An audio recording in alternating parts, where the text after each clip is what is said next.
सबसे बड़ी खबर ये निकल कर आ रही है, जो राष्ट्रीय लोकतांत्रिक पार्टी के सुप्रीमो हनुमान बेनीवाल कल एक बड़े टिकट मिलने के बाद में कांग्रेस के साथ में गठबंधन होने के बाद में कल नागौर आ रहे हैं, जिसमें पर्वतसर होते हुए वो आएंगे। उसमें एक तूफानी दौरा भी करेंगे। आपको बता दें, क्योंकि कल जैसे ही गठबंधन का ऐलान हुआ उसके बाद में हनुमान बेनीवाल दिल्ली से जयपुर एयरपोर्ट पर आए। उसके बाद में कांग्रेस के टोटल जो नागौर के नेता हैं वो एक साथ मिले और उसके बाद में हनुमान बेनीवाल को लेकर बधाइयाँ दी और मिठाइयाँ भी खिलाई। उसके बाद में कल हनुमान बेनीवाल वो नागौर के दौरे पर रहेंगे। उनके साथ ही एक बड़ा कार्यक्रम भी रहेगा। वो पर्वतसर होते हुए सीधे नागौर आएंगे। उनके साथ कांग्रेस के विधायक भी रहेंगे और पूर्व विधायक भी रहेंगे और कांग्रेस के कार्यकर्ता रहेंगे ही रहेंगे और उनके साथ आरएलपी के तमाम कार्यकर्ता भी रहेंगे।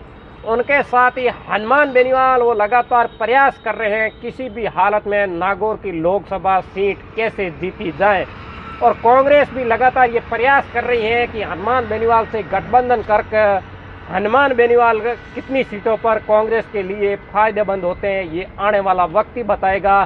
क्योंकि लगातार हनुमान बेनीवाल है वो प्रयास कर रहे हैं। बाड़मेर जैसलमेर की सीट पर भी पहले प्रयास कर रहे थे गठबंधन हो जाए, पर गठबंधन नहीं हुआ और उसके बाद में जो आरएलपी नेता थे उम्मीदवार बेनीवाल वो कांग्रेस में शामिल हो जाते हैं और कांग्रेस उनको टिकट दे देती है और उम्मीदवार बेनीवाल बाड़मेर जैसलमेर और बालोतरा से चुनाव लड़ने के लिए तैयार हो जाते हैं।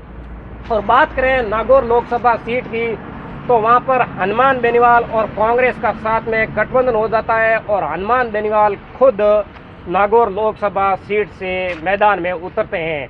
तो फिर कल हनुमान बेनीवाल जयपुर से निकलेंगे, पर्वतसर होते हुए नागौर पहुंचेंगे और उनके साथ ही कांग्रेस के नेता भी शामिल रहेंगे और उनके साथ ही एक तूफानी बड़ा एक दौरा भी रहेगा। और नागौर की राजनीति की अपन बात करें तो एक तरफ भारतीय जनता पार्टी के प्रत्याशी ज्योति मिर्धा हैं।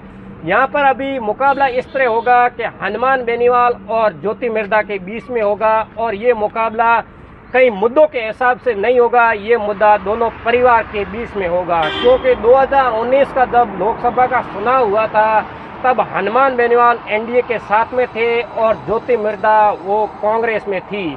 और बात करें तो 2019 के अंदर यही मुकाबला रहा था और भारतीय जनता पार्टी एनडीए के साथ में हनुमान बेनीवाल थे और वो कृषि कानून बिल को लेकर हनुमान बेनीवाल ने एनडीए का साथ छोड़ दिया था और वो लगातार किसानों के बीच में थे। और अभी इंडिया गठबंधन के साथ में हनुमान बेनीवाल का गठबंधन हुआ है और नागौर की सीट है वो कांग्रेस ने छोड़ दी हनुमान बेनीवाल के लिए। हनुमान बेनीवाल अब लोकसभा चुनाव के लिए खुद मैदान में है और हनुमान बेनीवाल लगातार ये प्रयास कर रहे हैं किसी भी हालत में नागौर की सीट कैसे जीती जाए और कांग्रेस भी लगातार ये प्रयास कर रही है हनुमान बेनीवाल से गठबंधन करके राजस्थान के अंदर 25 मिशन में से कितना जीता पाते हैं ये आने वाला वक्त ही बताएगा। बात करते हैं तो हनुमान बेनीवाल की पार्टी नागौर विधानसभा की बात करें तो खींवसर से हनुमान बेनीवाल खुद 2023 के अंदर जीते हुए हैं। बात करें तो 2019 के चुनाव में जब हनुमान बेनीवाल सांसद बने थे उपचुनाव के अंदर खींवसर से नारायण बेनीवाल को मैदान में उतारा था और नारायण बेनीवाल जीत गए थे। और लगातार हनुमान बेनीवाल प्रयास कर रहे हैं किसानों के हित के लिए, वो हमेशा तत्पर रहते हैं। और नागौर की लोकसभा सीट की बात करें तो ज्योति मिर्धा हैं, वो जब भी लोगों का कहना है जब चुनाव होता है तब नागौर आ जाती है और चुनाव जाने के बाद में नागौर छोड़कर भाग जाती हैं। तो आने वाला वक्त ही बताएगा राजनीति के अंदर नागौर से किसको पसंद करते हैं, हनुमान बेनीवाल को या फिर ज्योति मिर्धा को।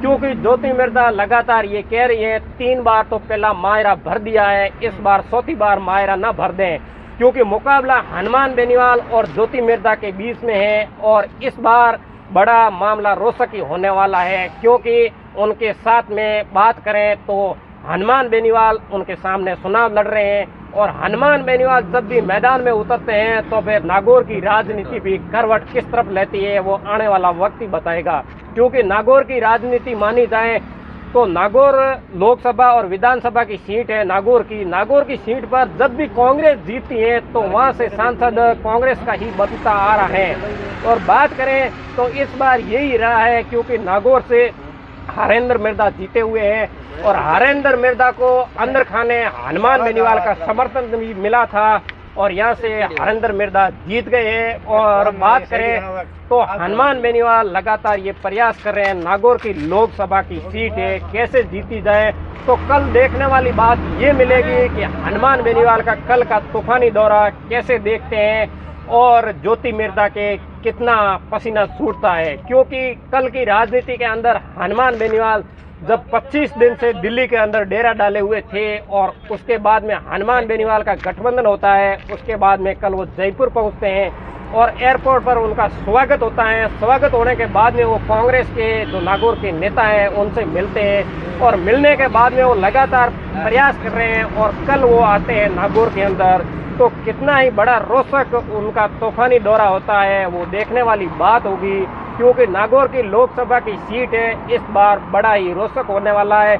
और नागौर की सीट है वो राजनीति के अंदर जाटों का गढ़ माना जाता है। और आपको बता दें हनुमान बेनीवाल पिछले 5 सालों से नागौर के अंदर सांसद है, वो हमेशा राजस्थान के तो मुद्दे उठाते ही उठाते हैं और बात करें तो नागौर के मुद्दों के लिए भी हमेशा तत्पर रहते हैं। तो फिर हनुमान बेनीवाल और ज्योति मिर्दा के बीच में ये कांटे की टक्कर रहेगी या फिर हनुमान बेनीवाल जीतते हैं या फिर ज्योति मिर्दा जीतती है। आप लोगों को क्या लग रहा है कमेंट करके ज़रूर बताएं और वीडियो को शेयर ज़रूर करें। और आप इस वीडियो को यूट्यूब पर देख रहे हो तो सब्सक्राइब कर लें और फेसबुक पर देख रहे हो फॉलो ज़रूर करें। और अगले नए वीडियो मिलते हैं। राम राम, नमस्कार।